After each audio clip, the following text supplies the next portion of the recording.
아이에게 적절한 언어 표현을 모델링으로 보여주세요. 예를 들어, 사과 먹고 싶어라고 물었다면, 네, 사과 주세요처럼 대답의 예시를 제공하세요. 안녕하세요. 임신영입니다. 이번에는 반향어에 대해서 알아보겠습니다. 반향어는 다른 사람이 말한 내용을 그대로 따라하거나 반복하는 것을 의미합니다. 이는 자폐 스펙트럼 장애나 언어 발달 지연을 겪는 아이들에게 흔히 나타납니다. 반향어는 때로는 정상적인 언어 발달 과정의 일부일 수 있고, 때로는 문제의 신호일 수 있습니다. 반향어에는 두 가지 종류가 있습니다. 즉각적 반향어입니다. 다른 사람이 한 말을 바로 따라하는 것입니다. 예를 들면 밥 먹었니? 라고 물을 때 아이가 바로 밥 먹었니? 라고 반복하는 것입니다. 지연 반향어입니다. 예전에 들었던 말을 나중에 반복하는 것입니다. 예를 들면 TV 프로그램에서 들은 대사를 며칠 후에 갑자기 말하는 것입니다. 반향어와 일반적인 언어 발달의 차이점은 무엇일까요? 정상적인 언어 발달 과정에서도 반향어는 나타날 수 있지만, 이는 주로 언어를 배우는 초기 단계에서 나타납니다. 자폐 스펙트럼 장애에서는 반향어가 더 오래 지속될 수 있습니다. 그리고 상황에 맞게 적절히 사용되지 못하는 경우가 더 많이 있습니다.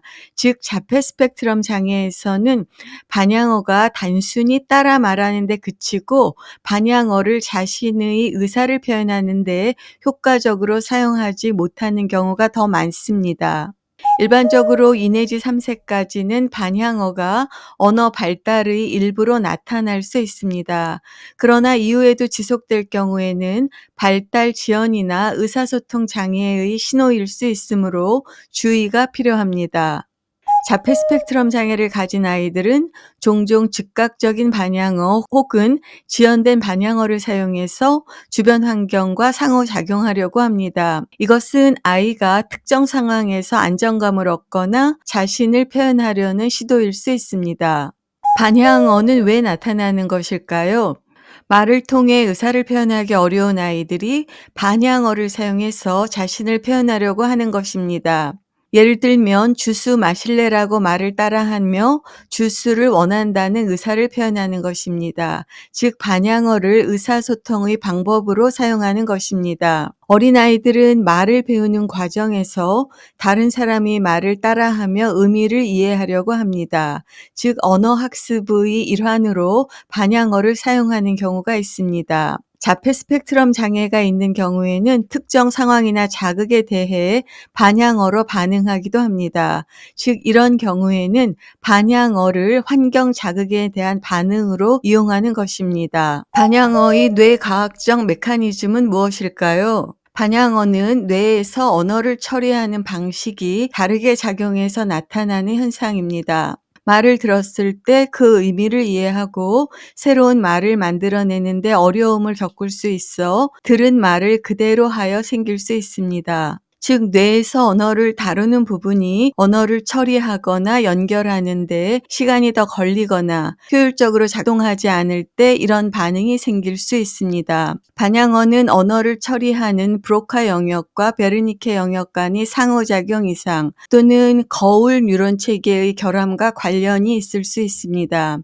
이러한 기전은 아이가 들은 말을 반복하게 만드는 신경학적 이유가 됩니다. 성인에서 반향어가 나타나는 경우는 드물지만 신경학적 손상, 예를 들면 뇌졸중, 외산성 뇌손상이나 정신건강 문제와 관련될 수 있습니다. 성인의 반향어는 언어치료나 신경심리학적 평가를 통해 접근해야 합니다. 반향어에 어떻게 반응하면 좋을까요? 아이가 반향어를 사용할 때 단순히 문제로 보지 말고 의사소통 의도를 이해하려고 노력합니다. 즉, 반향어에 대해서 부모는 긍정적인 태도를 갖도록 합니다. 또한 아이가 말할 수 있는 적절한 표현을 보여줍니다. 예를 들면 주스 마실래라고 물었을 때 네, 주스 주세요라고 대답을 보여주는 것입니다. 즉, 아이가 반향어를 했을 때 이에 대해서 언어 모델링을 제공합니다. 아이가 쉽게 대답할 수 있도록 예, 아니요 질문을 사용합니다. 예를 들면 사과 먹고 싶어처럼 간단하게 질문해서 반향어가 아닌 적절한 답을 할 수 있도록 질문을 준비합니다. 그러나 반향어가 오래 지속되거나 발달 문제가 의심되면 언어치료사나 발달 전문가와의 상담이 필요합니다. 반향어를 활용한 치료 사례를 알아보겠습니다. 언어치료에서는 반향어를 활용해서 아이가 의미 있는 문장을 생성할 수 있도록 도울 수 있습니다. 예를 들면 아이가 주스 마실래를 반복하면 치료사는 네 주스 주세요로 이어가며 언어적 모델을 제공합니다. 가정에서 반향어에 대해서 어떻게 반응하는 것이 좋을까요? 반향어를 문제로 여기기보다는 아이가 언어를 학습하는 기회로 활용합니다. 놀이 활동 중에 간단한 대화와 질문을 통해 아이가 다양한 표현을 시도하도록 유도합니다. 이럴 땐 이렇게입니다. 아이가 반향어를 사용할 때 이를 긍정적으로 받아들이세요. 아이가 말을 따라하는 것은 의사소통 의도를 표현하려는 시도일 수 있습니다. 아이에게 적절한 언어 표현을 모델링으로 보여주세요. 예를 들어 사과 먹고 싶어라고 물었다면 네, 사과 주세요처럼 대답의 예시를 제공하세요. 반향어를 줄이기 위해 아이에게 쉽게 이해할 수 있는 짧고 간단한 질문을 사용하세요. 예, 아니요로 대답할 수 있는 질문이 효과적입니다. 아이가 특정 상황에서 반향어를 사용하는 이유를 관찰하세요. 환경적 자극에 따른 반응인지 아니면 스트레스를 완화하려는 행동인지 파악하는 것이 중요합니다. 반향어가 지속적으로 나타난다면 전문가의 도움을 받으세요. 언어치료사나 발달 전문가의 조언을 통해 적절한 지원을 받을 수 있습니다. 이번에는 반향어에 대해서 알아보았습니다. 감사합니다. 임신영이었습니다.